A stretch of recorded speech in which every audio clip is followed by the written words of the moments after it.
Good morning.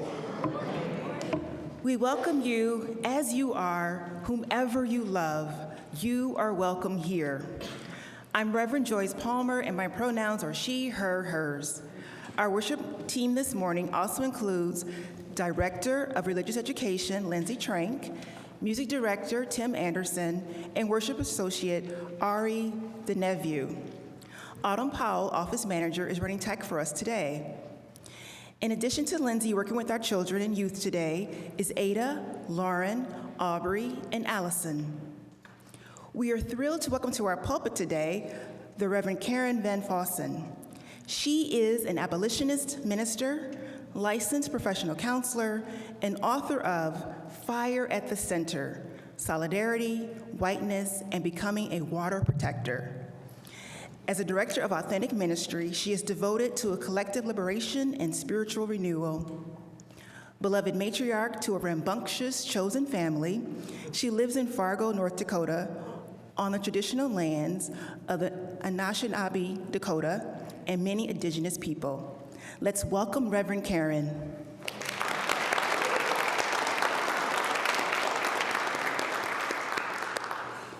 If you are in person today, please join us for coffee hour after the service. The caring team is doing the hospitality this morning. The noise of children is always welcome here, but please do silence your electronic devices. If you are on a line, we don't have online today, so I'm going to skip that. We're having trouble with our internet and printer situation, but we're getting fixed. So you'll notice we don't have orders of service today. We are going to solve that problem soon, and today we will trust the process. I invite you to turn to those around you and say hello.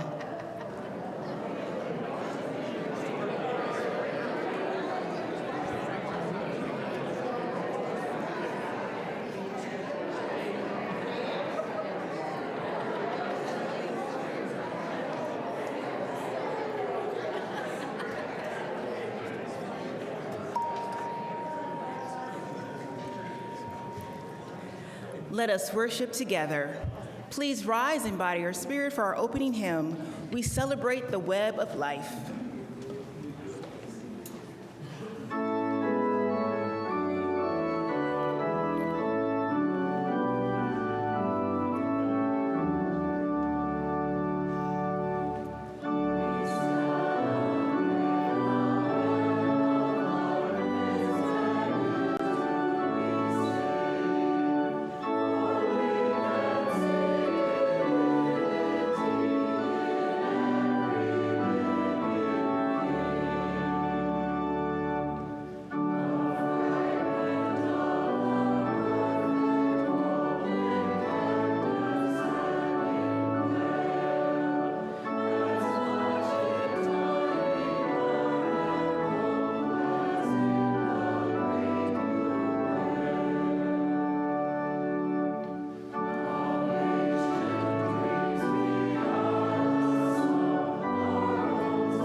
Morning. We are worshiping in the homeland of Indigenous Ho-Chunk and Potawatomi people and are humbled to be on this sacred ground. This land, this country, this liberal faith, and our very lives are inherited from the complicated intersections of oppression, freedom, resistance, migration, war, justice-making, and hope. From these legacies, we learn, grow, seek repair, give thanks, and build a better world for those who will inherit our choices. We gather today for worship, and as we gather, we join in our sacred ritual. The flaming chalice is the symbol of our faith, a beacon of truth, a fire for justice, and a warmth for the soul. Leo is feeling tired and is anxious for the summer and will be lighting our chalice today. Let us speak together the covenant of our church. Love is the spirit of this church, and reason is its guide. To dwell together in peace, to seek truth in freedom, and to serve human need. This is our covenant. Now let's sing together our chalice response song.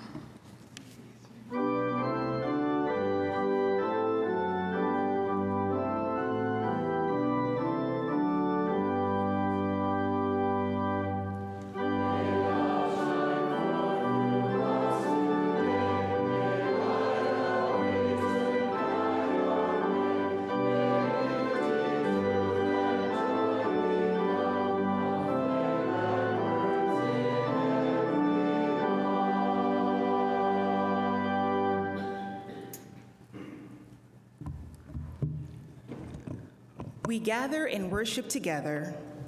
We begin with the prayers of the people, the naming of joy and sorrow, the holding in heart of those we love.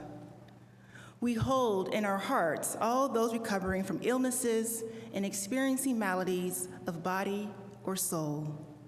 May mercy and healing attend them. Please keep Sandra and Randy Locke in your hearts as Randy continues to undergo tests at UW-Madison regarding the possible return of his previous lymphoma. I did get an update last night that the anemia that Randy was experiencing has been treated and he is feeling much better. A Caring Bridge post will soon be published. I invite you into this space to name those aloud or in your heart who you are holding.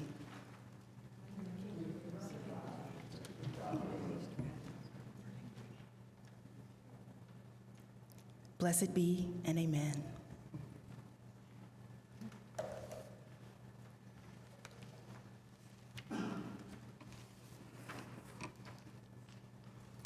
I welcome you as you welcome me to gather in this place of wild turkeys and crisp air and clear skies and wild native plants and beautiful human beings and values of justice, equity, generosity, transformation, pluralism, and at the root of it all, love. It's an honor to be with you. Blessed be and amen.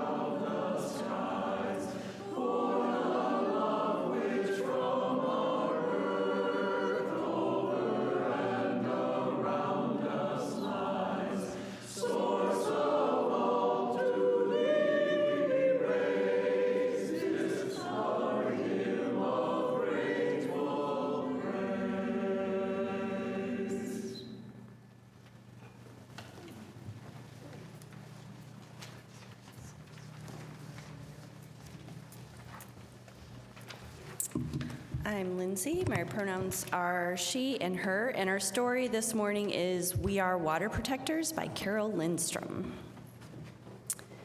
Water is the first medicine, Nokomis told me. We come from water. It nourished us inside our mother's body as it nourishes us here on Mother Earth. Water is sacred, she said.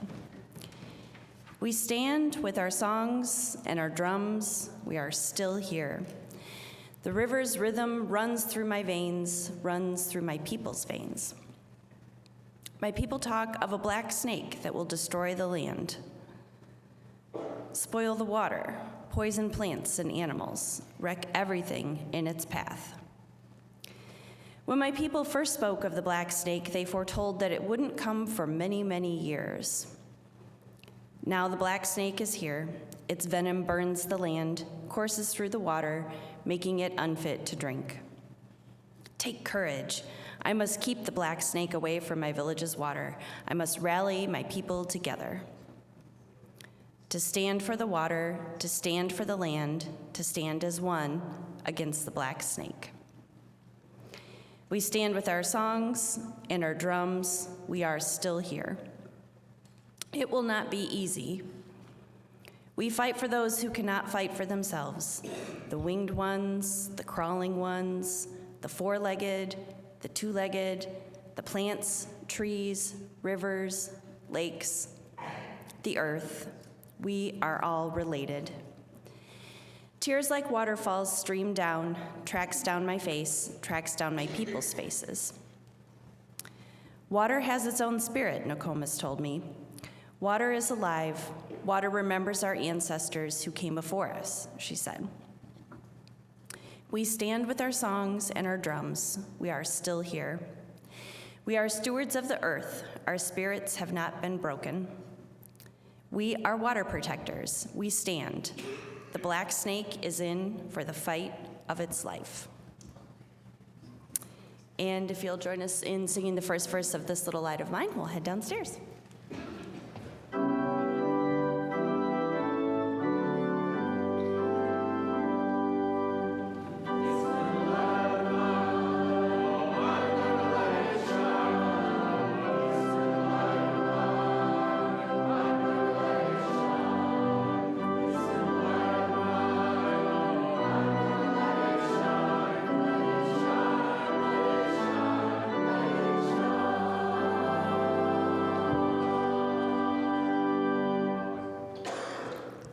I hope that you subscribe and read the Kairos, our weekly newsletter. Be sure to look for announcements about upcoming events and activities. This week, I want to highlight our Getting to Know You youth sessions. These sessions are designed to provide people new to the congregation with information about our history, beliefs, programs, and how you can get connected here. This morning, we have the session, Living Our Faith. Learn about our religious education program and faith in action teams. We meet here in the sanctuary at 11:15. I would like to invite you to attend our Passover Seder UU style. This year, our congregation will celebrate its Seder on Wednesday, April 24th at 6 p.m. on the third night of Passover. This is a Jewish celebration of the perilous exodus of the Jews from Egypt in 1313 BCE. Our celebration reflects that of our Jewish neighbors in that it is a family ritual. Children are an important part of the ceremony. However, we celebrate as a community as well. You can sign up using the link in Kairos or complete the form at the guest table or see Teresa Wilmot. Each month, we'll highlight the activities of one of our Faith in Action teams. This month, our Racial and Economic Justice team is the focus, and I want to invite Kathy to come up front to tell you what they are doing.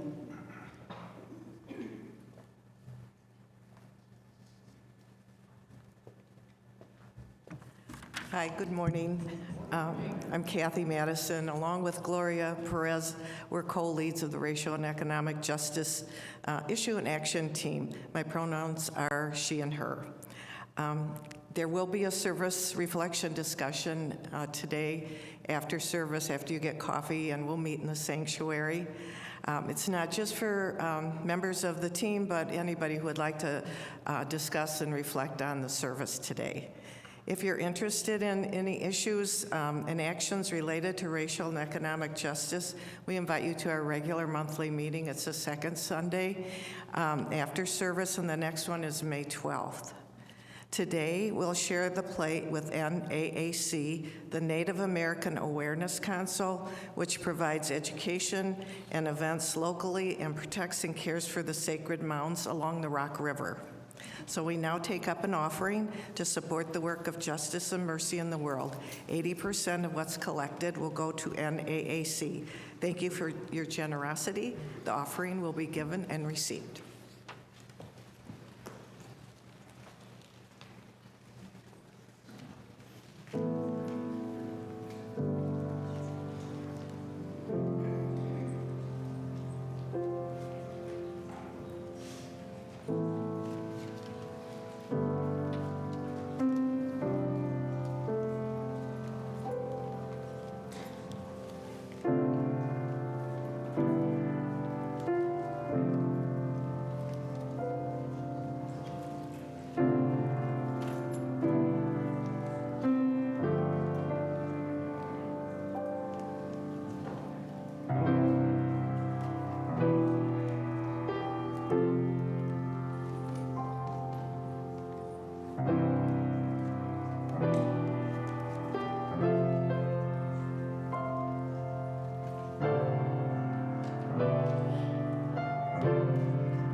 Hi, good morning.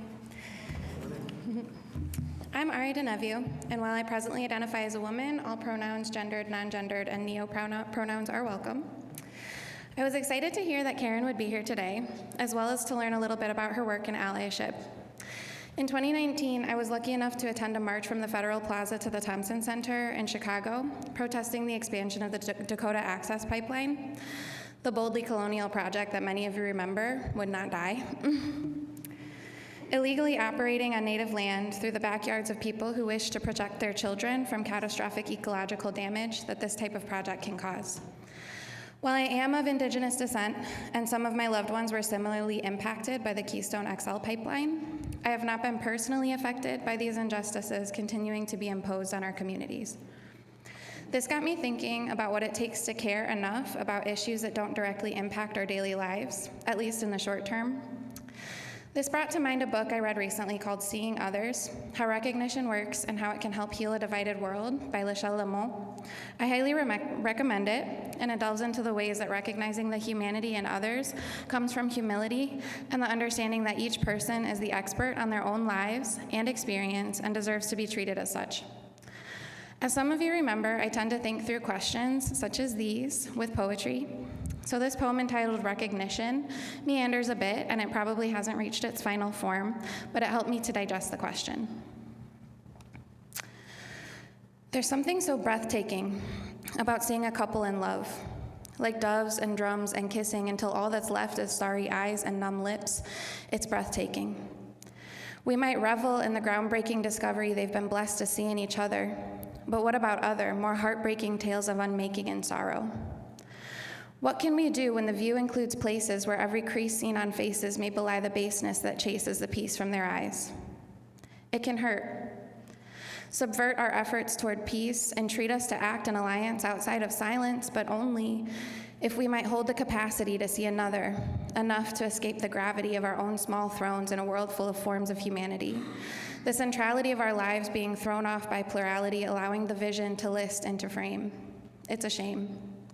The number of us who distrust the words of others, failing to readjust our rudders to embrace the reality discussed and entrusted to us. What does it take? To exert effort toward ends that matter to the other and concerns that desert us at end of day. It takes trust, yes, it must, but mostly recognition. An alliance formed when allowing the other to inform us of position and condition to which we are not a party. It takes submission to the fact that not every impact is felt by the self. Admission of expertise held by those with whom our lives differ. We see flames in their eyes, igniting the light lying within our own, and our voices are loaned for the purpose of solidarity.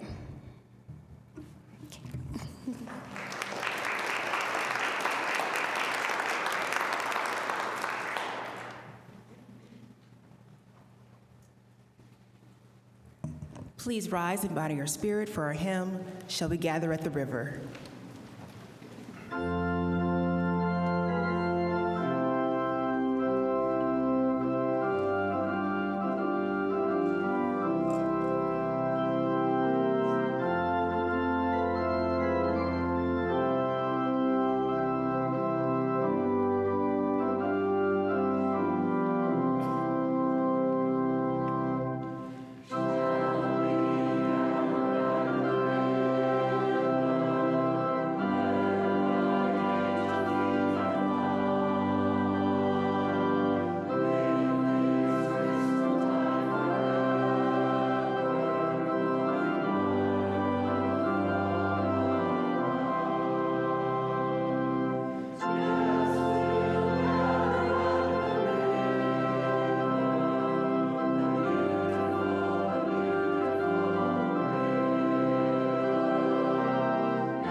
Something about trusting the process, I heard.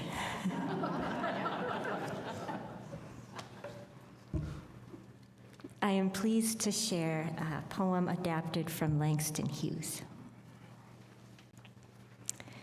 It's an earth song, and I've been waiting long for an earth song. It's a spring song.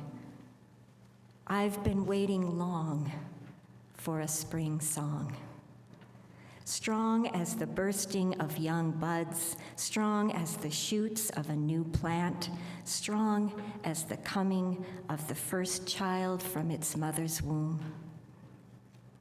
An earth song, a body song, a spring song, and I've been waiting long for an earth song.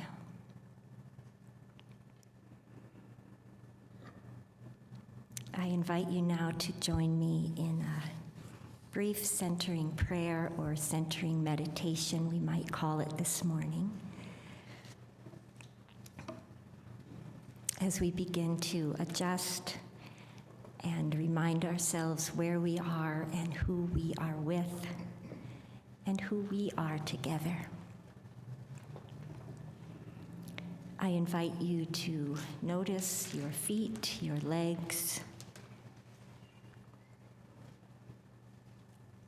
your body along this chair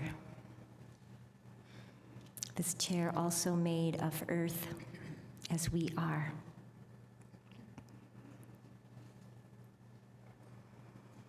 To notice your breath, your breathing, this giving and receiving. As we receive life from plants, as we breathe in, and we breathe out life for plants as we breathe out. I invite you to notice and remember your backs, your shoulders, your bellies, your lungs, your hearts, all that lives within you, all that lives within all of us, everywhere.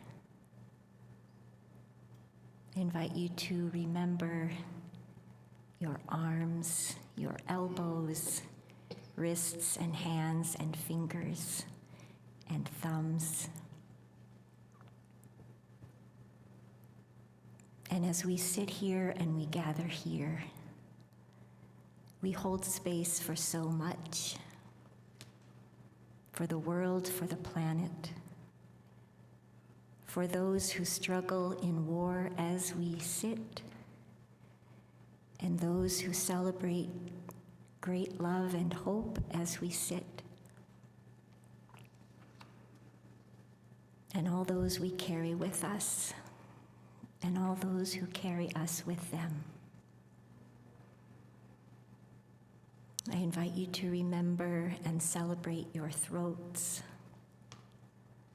and necks and chins, such beautiful chins, your faces, your ears, your eyes, all our interesting noses, the tops of our heads. And I invite you, and I invite myself to remember that wherever we are, our heads reach toward the sky and our feet reach toward the earth. And for a time, we get to be in between. And for this time, we get to be together in between. As we continue to breathe, as we inhale and exhale, breathing in love, breathing out love. I welcome you as you welcome me. Thank you for all you are and all you will become. And if your eyes have been closed or your gaze has been downward, I invite you as you wish to open and let in some light again, and just the sheer magnitude of the beauty of all these beings around you. Thank you.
Wow.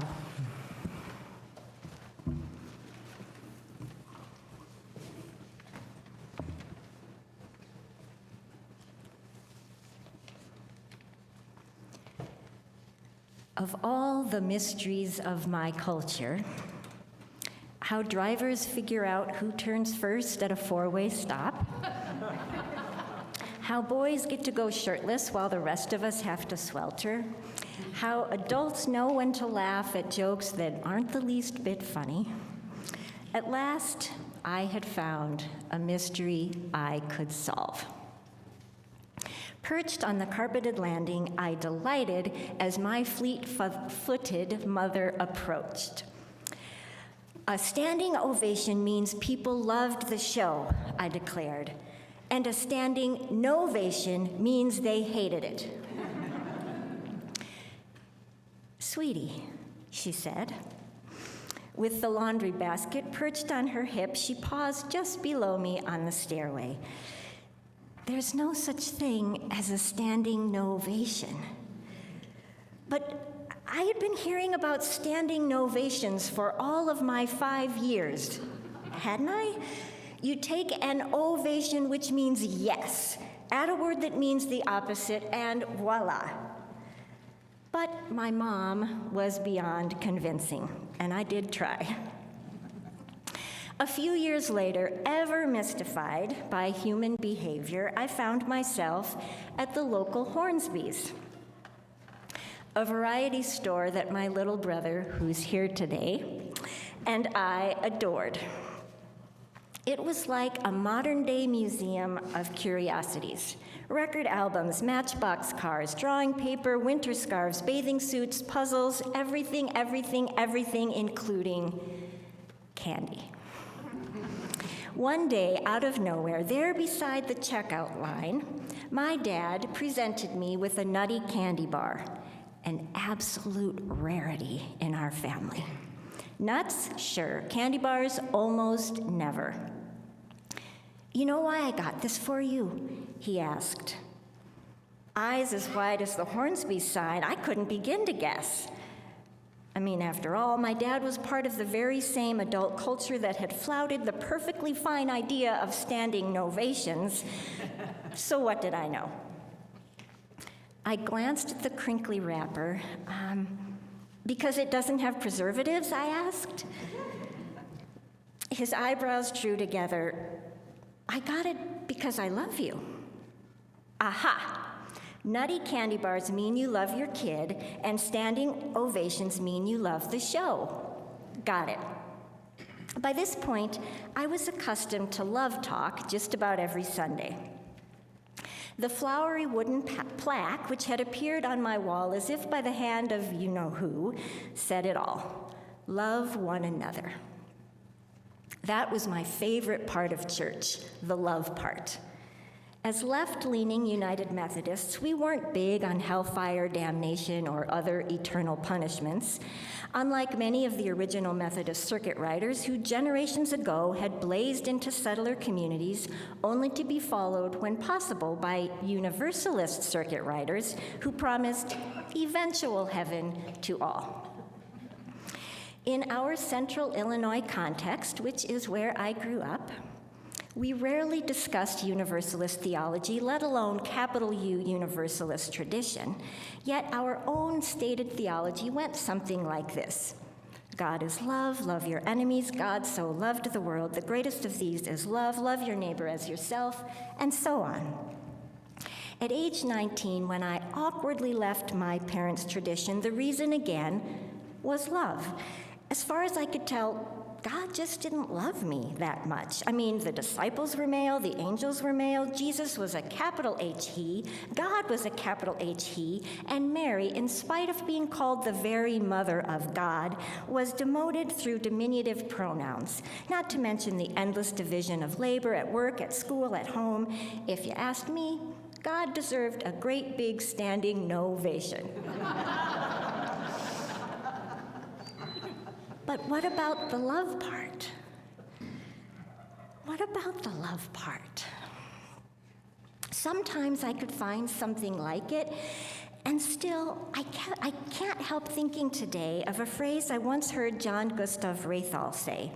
He's a historian who's both Latter-day Saint and gay. He said in class one day, "You can take the gay boy out of the Mormon church, but you can't take the Mormon church out of the gay boy." That was how he put it. Translated into my context, I would say God was still love to me, and even more, love was still God. True, there weren't a lot of Universalists living in Bismarck, North Dakota, my home of choice and circumstance for a few years by then. Yet 2 decades after I'd left the church, that love part kept calling me back. I remembered that nobody was outside of God's embrace. Having long since joined the Bismarck Unitarian Universalist congregation, I began privately tending my relationship with the God I had left behind. I found I needed this presence in the same way that I needed air, water, sustenance.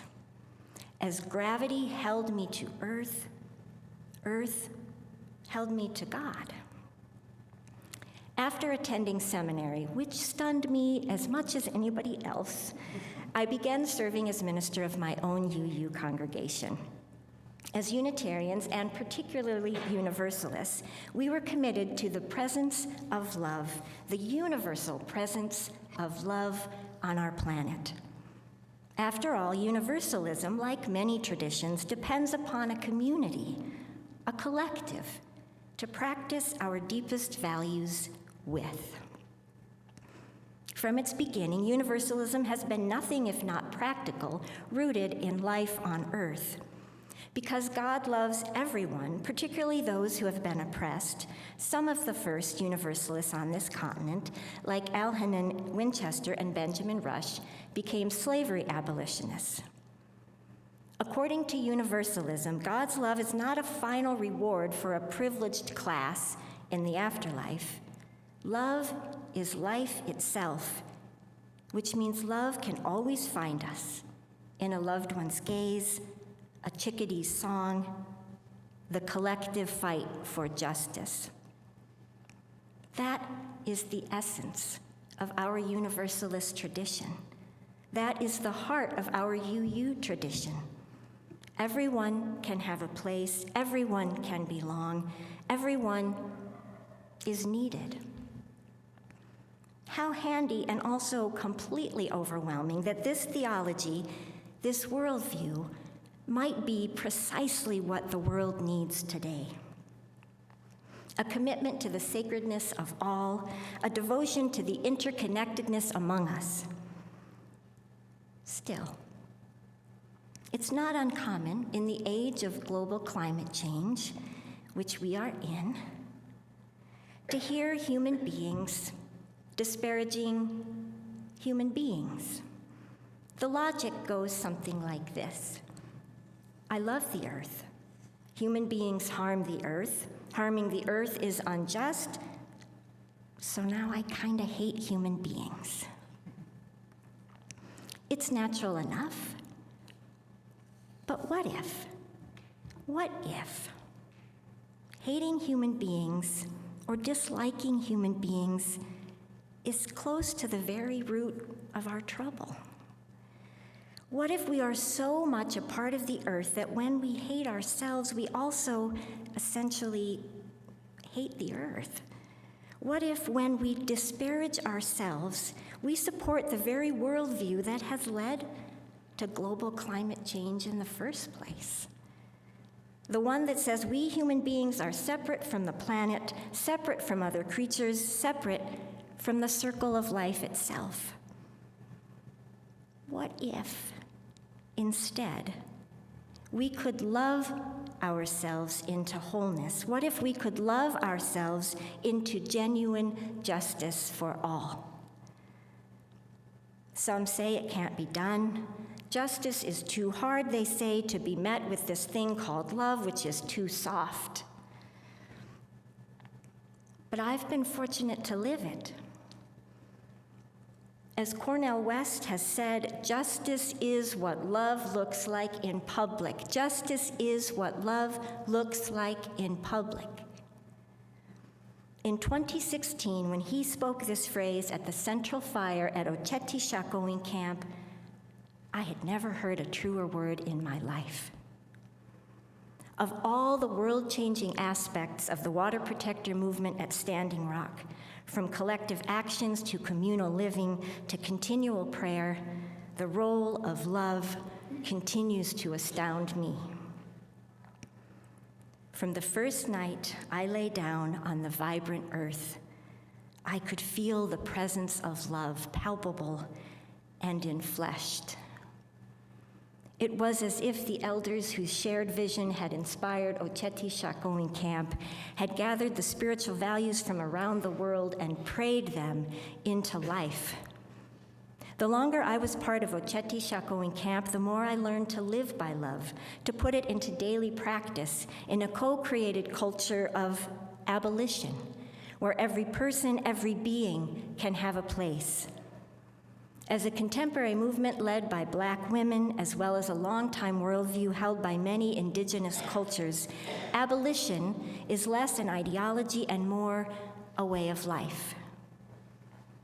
Broadly stated, abolition is a collection of hopeful practices that foster wholeness and repair, decrease punitive ways of relating, and move cultures from carceral systems toward full participation of all people.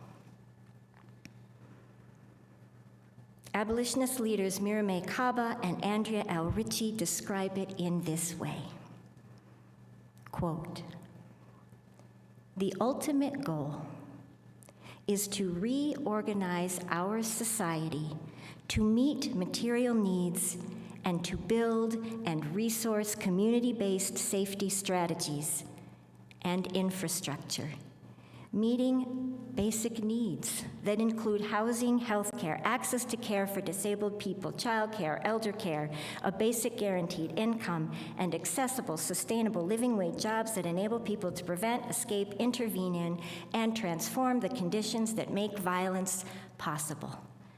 Abolition is the sky we are reaching for," end quote. Taken one by one, each of Kaba and Ritchie's abolitionist goals was realized from August 2016, when Ocheti Shakowin Camp began, through February 2017, when the governor of North Dakota forcibly evicted us. As people came and went, all 100,000 of us were housed, whether we had arrived in our own tents, teepees, yurts, and RVs, or whether we needed the community to provide. Through the medic and healer tents, we had access to free health care, whether preventative care like massage and acupuncture, or allopathic care like emergency medical intervention.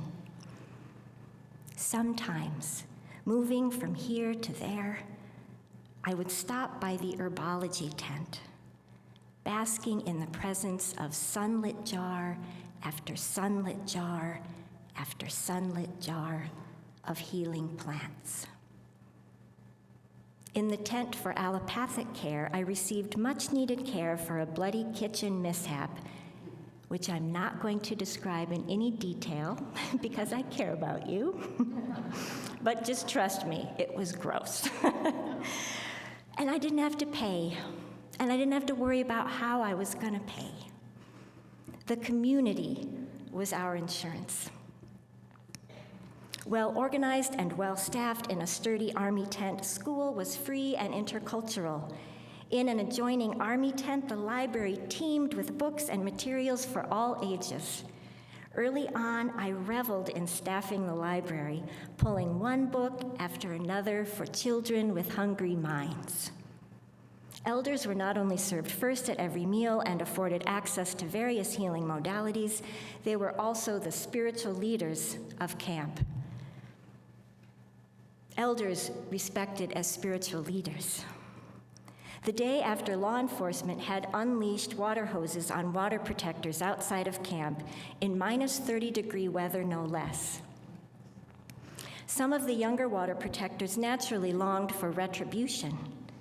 So volunteers popped into the kitchen tent where I was attempting to open an industrial can of tomatoes and asked if any of us had seen camp elders, as they were needed ASAP, in order to remind the younger folk of the nonviolent commitment of the water protector movement, even in the face of such cruelty. Because everything at camp was free, just living and being at camp was something like a basic guaranteed income. At Ocheti Shakowin Camp, we had good work. Whether prepping food, chopping wood, sorting donations, mediating conflicts, facilitating ceremonies, or otherwise, this work affirmed our dignity and our belonging. It also created a context in which we were less likely to resort to interpersonal violence ourselves, as most of our deepest needs were met, especially our need to be generous and to live with purpose. At Ocheti Shakowin Camp, nestled there at the confluence of the Missouri and Cannonball Rivers, I became a devoted abolitionist long before I knew the term. I'm beginning to catch on. As part of camp life, I experienced the essence of abolition each and every day, especially in its invitation to all people, all human beings, to join or rejoin the human circle. The Standing Rock movement called all people to become water protectors ourselves, basking in a path of love and abolition. Rattler, an Oglala Lakota member of camp security who has since become a loved one, speaks of camp in this way. Quote, "When you come into camp, you're family. That's why I told the security guys at the gate to say, 'Welcome home,' to everyone when they came in. When you're at home, that's your family. That's your love. Camp was our tioshbaye. That's your community. That's what we were. That's what the love was, the family love. I love you because you're family. And we'll defend each other. We'll help each other out." Explaining our justice system, so to speak, is kind of hard to do. It's more just part of life. End quote. As a descendant of settler colonialism, the most annihilating force for indigenous peoples ever, I too have been offered a way. As part of the water protector movement, I have been welcomed into the tioshbaye, the rambling extended family. Indigenous water protectors have offered me a path by which to rejoin the circle, to repair broken relationships, and myself. As a universalist, as a Unitarian Universalist, I can scarcely imagine a more love-centered, justice-centered, earth-centered way of life. Abolitionist organizer Aaron Miles Cloud has said, "Everybody wants safety for someone somewhere. Abolitionists want safety for everyone, everywhere." No doubt, the water protector movement wants safety, including health, wholeness, and vibrant living water for absolutely everyone, absolutely everywhere. Still, some folks insist that abolition, like Unitarian Universalism, is naive, just a pipe dream for idealists. Yet thousands of people have lived it. In the water protector movement, which welcomes each and every one of us, we have breathed it, sung it, shared it, dreaming it into life. Yes, it can be done. Yes, we can do it. Yes, we human beings, all of us here in this place, we can do it. When we look at our own lives, I am confident there is moment after moment after moment when we have done the very things we've been told are impossible. Whether we have fought for justice, struggled for the planet, forgiven a hurt, offered a hand, or let ourselves imagine another way. We have been the people our planet needs us to be. We have been the very people our planet needs us to be. Love one another indeed. Thank you.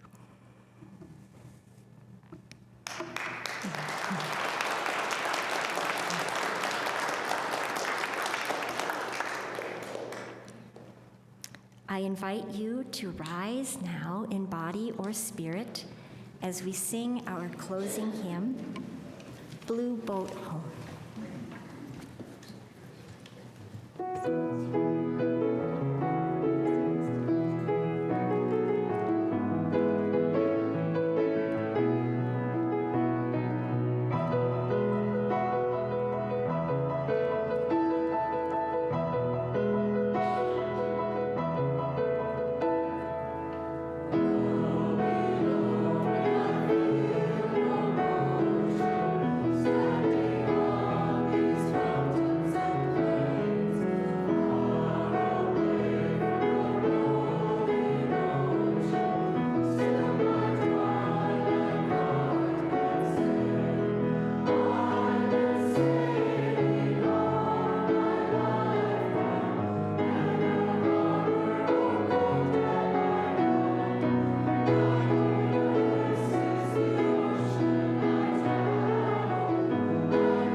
Ari will extinguish our chalice this morning,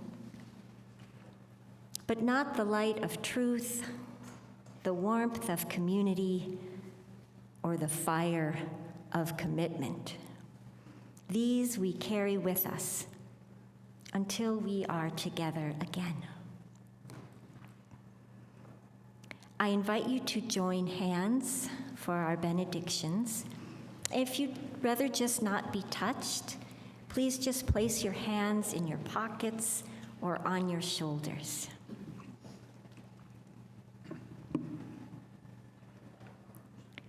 Thank you so much for being here in body, mind, and spirit, for bringing the flesh of you, the water of you, the energy of you, all the places you've been and will yet go, all the kindness, all the power, all the struggle, all the hope, all the ways that you are just who we need, just at this time, on just this planet. Blessed be, and amen. Now let us sing. Oh, he didn't know I'd know to say that.